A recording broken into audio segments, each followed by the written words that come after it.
네, 안녕하십니까. 정 본부장입니다. 저 10시 반에 지금 강연 이거 하다가 갑자기 업무 전화가 와가지고, 후다닥 지금 업무 처리하고 지금, 다시 지금 하는 겁니다. 그래서 제가 원래 물 마시다가 오늘 뭐 어떤 휴가 중이니까 제가 딱 맥주 한 잔 먹겠습니다. 뭐 유튜브니까 상관없겠죠?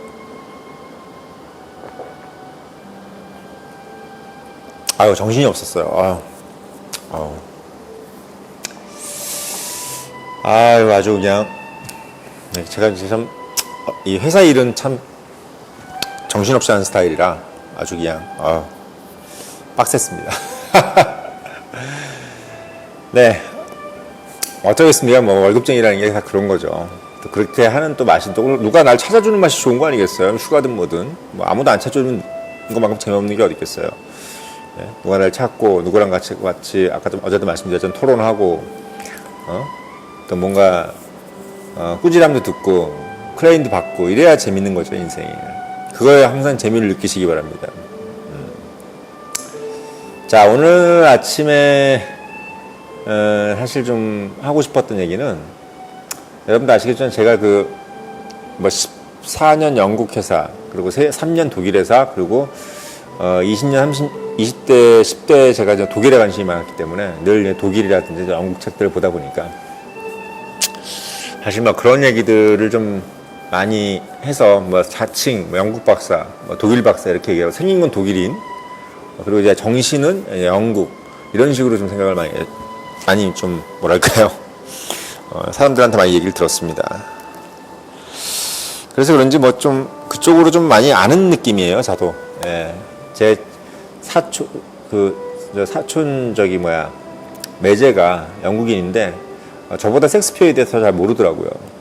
뭐 모르는 척을 하는 건지 아니면 걔가 공부를 안 한 건지 모르겠지만, 의외로 이제 우리가 많이 아는 영국이라든지 독일 역사를 그 나라 당사 자국민들은 잘 모르는 경우가 태반이에요. 왜? 그들은 그만큼 자기 나라 역사에 공부를 안 하더라고요. 예. 그러니까 남의 나라 역사를 우리나라 역사만큼 공부하는 나라가 우리나라입니다. 그만큼 우리나라가 얼마나 대단한 나라입니까? 훌륭한 나라입니다. 그래서 그렇게 참 생각이 들고, 오늘 제가 이제 드리고 싶은 말씀은, 뭐 그 표지에 나왔지만 이제 한산, 명랑도 아니고 한산이죠. 한산 지금 영화가 나오기 직전인데 뭐 자꾸 이제 조금씩 보여주는 것 같아요. 우리 김하민 감독이 참 연세대학교 경영학과, 저는 경영학과지만 연세대학 선배로서 참 그 아이템을 잘 잡았어요. 그런 아이템을 잡아가지고 아주 기가 막힌 아이템을 잡았습니다. 이순신 아이템만큼 좋은 게 있어요. 네. 그래서 이제 제가 이제 역사 비평이라고 해서 이제 제가 오스카의 역사 비평이라 가지고 하나는 조선수군, 하나는 영국 해군 이렇게 해놨는데, 여러분들한테 그냥 전반적인 좀 포괄적인 얘기를 드리려고 그래요. 뭐 유튜브를 보면은 뭐 지엽적인 얘기로 막 하는데 전체를 보는 그림으로 제가 말씀을 드려야 되는데, 너무 이렇게 좀 모르겠어요. 왜 그렇게 말을 못하는지 모르겠어요. 저만큼 좀 답답해요. 조선수군과 영국 해군의 어떤 그런 비교를 제가 아주 재미나고 아기자기하게 해드리겠습니다. 일단 영국 해군이 유명해진 거는요, 1558년에 칼레 해전 때문이에요. 칼레 해전이라는 건 뭐냐? 이 칼레라는 곳이 옛날 영국이라는 나라가 프랑스 근처에 자기 땅이 하나 있었어요. 그때는 그러니까 우리나라 따지면 일본이 우리나라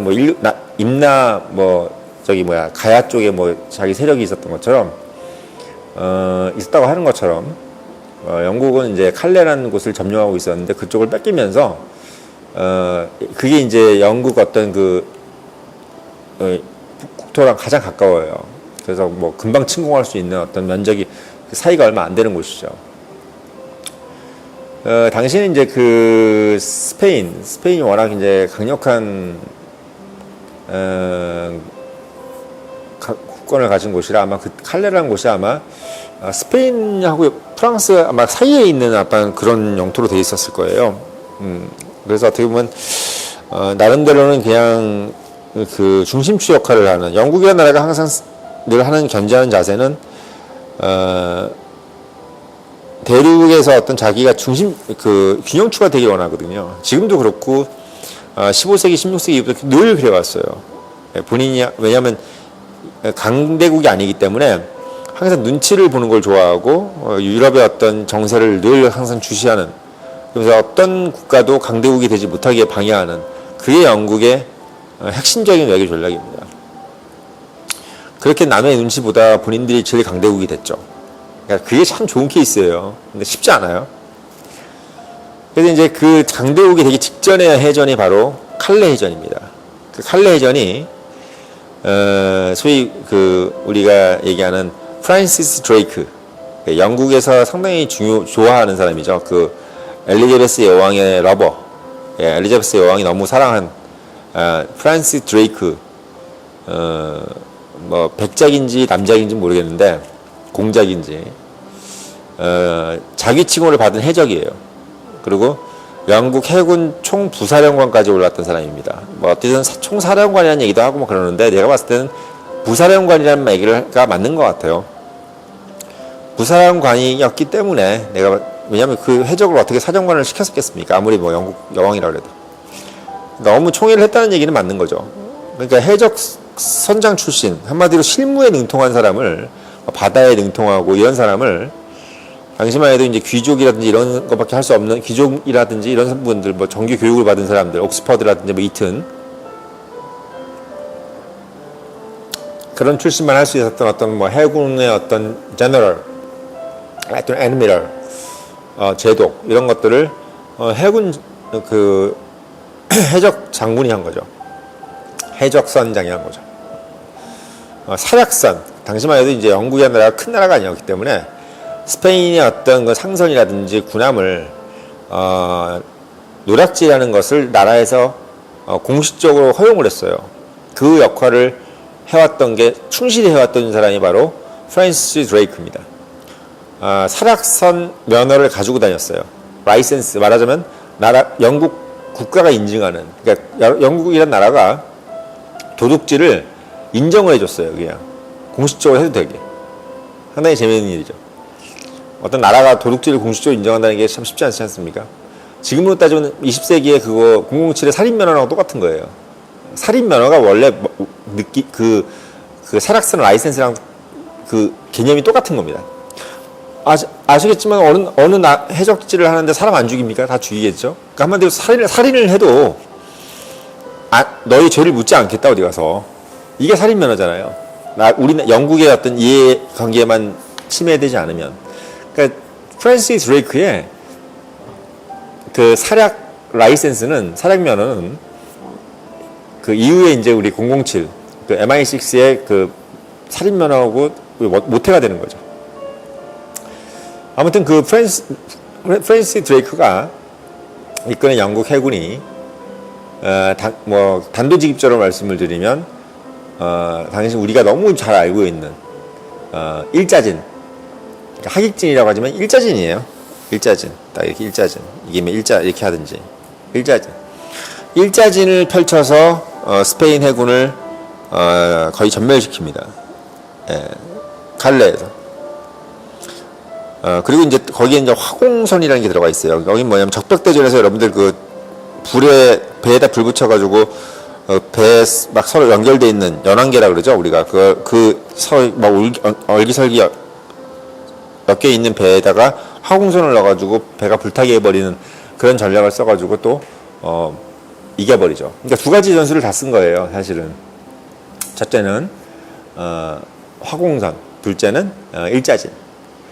영국은 주로 일자진을 잘 썼어요. 왜냐하면 이제 영국 배가 되게 빠르기도 하지만 기본적으로 유럽에 있는 배, 그러니까 스페인 전함은 목적 자체가 일본하고 똑같았어요. 예전 임진왜란 때. 말하자면 배가 군인을 태워가지고 다른 배에 들어가서 백병전을 하는 게 목적이었단 말이에요.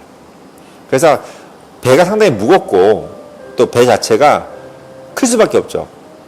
그 안에 사람을 많이 태워야 되니까. 근데 그 사람들이 목적인 거예요. 그래서 막 줄을 타고 들어가가지고 이제 막 칼로 이제 상대의 어떤 군함들을 점령하는 그런 목적이었고, 영국 배의 특징은 빨리 움직이면서 배에 승무원이 많이 없어요. 대신 포를 쏘는 거죠. 그러니까 배에 다가오지 못하게끔 한포 사격을 하는 겁니다.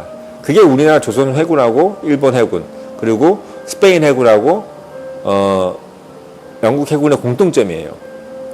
당시 우리가 무슨 뭐 화공선을 쓰지는 않았기 때문에 그거는 아마 제가 봤을 때 해당 바뀌고, 그래서 그런 부분들이 비슷했고, 또 하나는 뭐냐면 아까 말씀드렸지만 함포 사격, 이게 이제 어떻게 보면은 스페인 해군은 그게 좀 많지 않았어요. 사람을 많이 태워야 되다 보니까 포의 숫자를 많이 늘리지 않았고, 오히려 총을 들고 있는 사람들이 많았고, 또 하나는 뭐냐면 포가 질이 좋지 않았어요.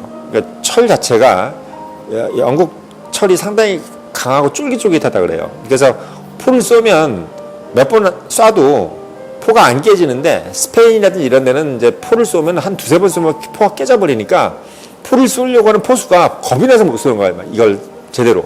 그러다 보니까 여기서는 막 10발, 20발 쏠 수 있는 포를 여기는 막 한두 발씩 쏘고, 배는 무겁고 사람은 많고, 그러니까 예를 들면 이게 막 자유자재로 움직이는 일자진을 펼치고 포를 한포 사격에서 포위 사격을 하는 그런 함대한테 이기기가 참 쉽지가 않죠.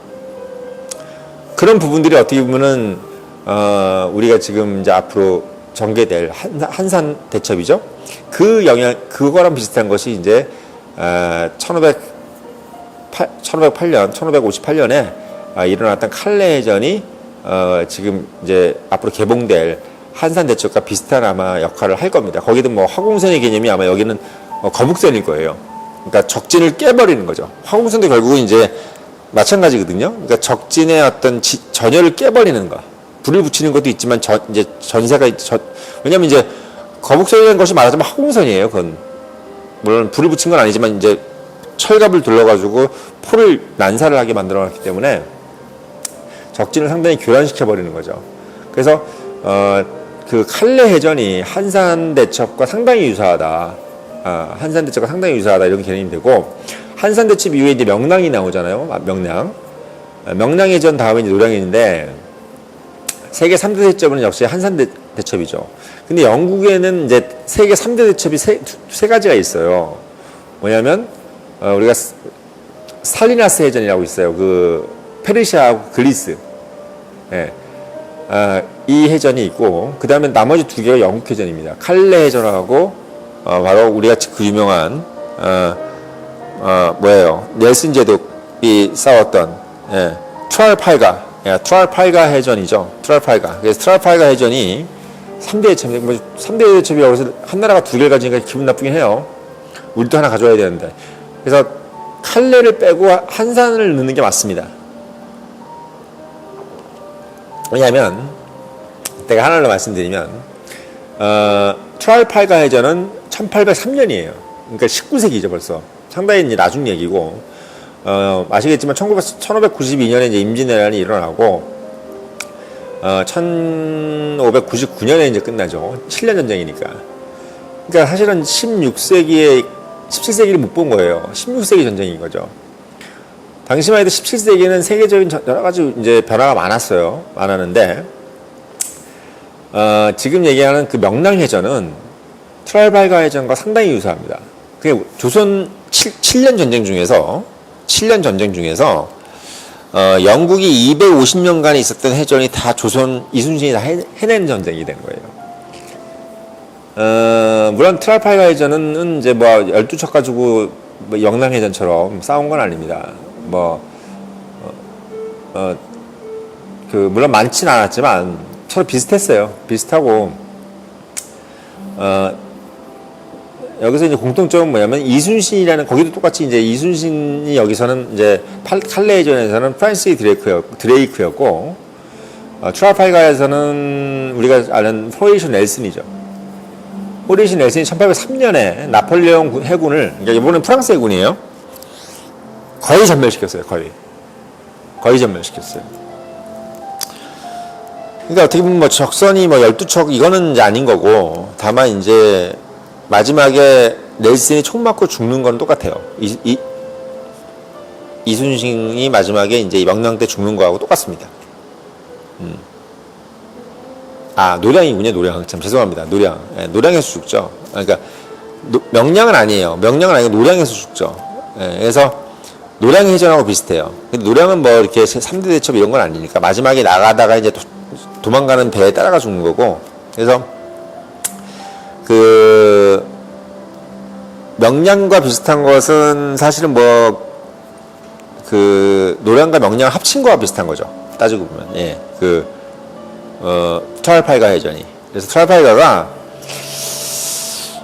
영국에서는 이제 칼레이전보다는 트랄팔가를 더 치죠. 왜냐하면 칼레는 너무 옛날 거다 보니까 뭐 이렇게 유품도 없고 뭐 그때 배도 없고 뭐 사실은 뭐 기록도 별로 많지 않고 한데 1803년이면은 뭐 대영 제국의 전성기란 말이죠. 당연히 호노레이션 넬슨 제독의 뭐 총 맞은 그 옷도 있어요. 예, 옷도 딱 그 대형박물관에 걸려 있고 총 맞은 구멍 나 있는 어깨에 맞았는데 죽었더라고요. 취혈이 심해가지고. 예, 당시만 해도 뭐 엠마라 그래가지고 이제 호리 넬슨이 이제 그 정부가 하나 있었어요. 뭐 사실은 원래 호노레이션 넬슨이 이제 유부남인데 나폴리에 이제 갔다가 이제 여자를 하나 만났는데 그게 엠마. 그래서 그 엠마를 만나가지고 이제 뭐 그 여자하고 이제 좀 좋아하게 되는 그런 부분이 있습니다. 예. 그거는 뭐 나중에 이제 좀 보시면 되고요. 로렌스 올리비에가 주연하고 비비안 리가 이제 주연하는 영화인데 재밌습니다. 예, 재밌어요. 아무튼 그 조선 수군과 이제 영국 해군의 공통점은 두 가지입니다. 일단은 해군 자체의 목적을 가지고 있는 해군이라는 거죠. 그러니까 뭐 안에다가 육군을 태워가지고 상륙을 하기 위해서 뭐 또는 아니면 상대 배에 넘어가가지고 상대 배를 어떤 노략질하거나 또는 상대의 그 수군을 죽이기 위해서 뭐 이렇게 병력을 태우는 것이 아니라 그 배 자체가 무기인 거예요. 그게 어떻게 보면 조선 해군과 영국 해군의 가장 큰 공통점이고, 일본 해군은 반대로 운송수단의 개념이 강했다는 거죠. 예, 그냥 육군을 운송하는 거예요. 그만큼 일본이라는 나라가 재밌는 게 마찬가지예요. 스페인도 그렇고 프랑스도 마찬가지입니다. 육군이 상당히 강했어요. 육군이 강한 거예요. 프랑스 육군이 대단하거든요. 나폴레옹 육군이 엄청나단 말이죠. 그러니까 육군이 강하고 일본도 육군이 강했어요. 특히 일본도가 상당히 위협적인 무기였습니다. 당시만 해도. 그래서 그 조선수군이라든지 이런 것들을 봤을 때는 이제 우리가 뭐 최종병기 활도 그렇지만 이 조선이라는 나라가 이게 뭐 근접전은 좀 약한 것 같아요. 그리고 뭔가 멀리서 쏘거나 포를 쏘거나 이런 부분들에 이제 상당히 두각을 나타내는 것이 역사적인 사실인 것 같은데, 영국도 약간 어떻게 보면 근접전보다는 뭔가 좀 섬나라의 혼이 떨어져 있는 것처럼, 그러니까 균형 외교를 하거나든지 뭔가 이렇게 CIA를 MI6라든지 이런 것처럼 정보전을 통해서 근거리 외교를 한다든지 이런 것들을 상당히 능했던 거죠. 그래서 저는 사실 뭐 이걸 약간 보면서 우리나라 외교를 어떻게 해야 되는 것이 맞느냐, 뭐 진짜 한미동맹을 굳건히하는 것도 맞고 다 좋은데 또 갑자기 걱정이 되는 게 이게 뭐 서로 이게 등거리 외교도 문재인 정부 때 이게 한 게 뭐 나름 생각이 있었던 건가라는 생각 들고 참 여러 가지 참 생각이 들어요. 왜냐하면 영국이라는 나라의 역사가 어떻게 보면 등거리 외교의 표본이거든요. 누구의 편도 아니에요. 어제의 적은 오늘의 친구고 또 어제의 친구는 오늘의 적이라는 생각을 굳건히 갖고 있는 나라인데, 근데 또 재밌는 건 또 영국이라는 나라가 미국하고는 혈맹이에요. 그런 거 보면 또 우리가 미국하고 혈맹이 돼야 되는 게 맞는데, 그러니까 아무튼 미국하고는 혈맹이 돼 있으면서 유럽에 있는 어떤 나라하고도 이제 혈맹이 돼 있지 않은 게 영국이고, 우리도 마찬가지로 중국이나 러시아 어떤 나라하고 일본하고도 어떤 나라하고도 우리는 혈맹이 되지 않는 것도 맞는 겁니다.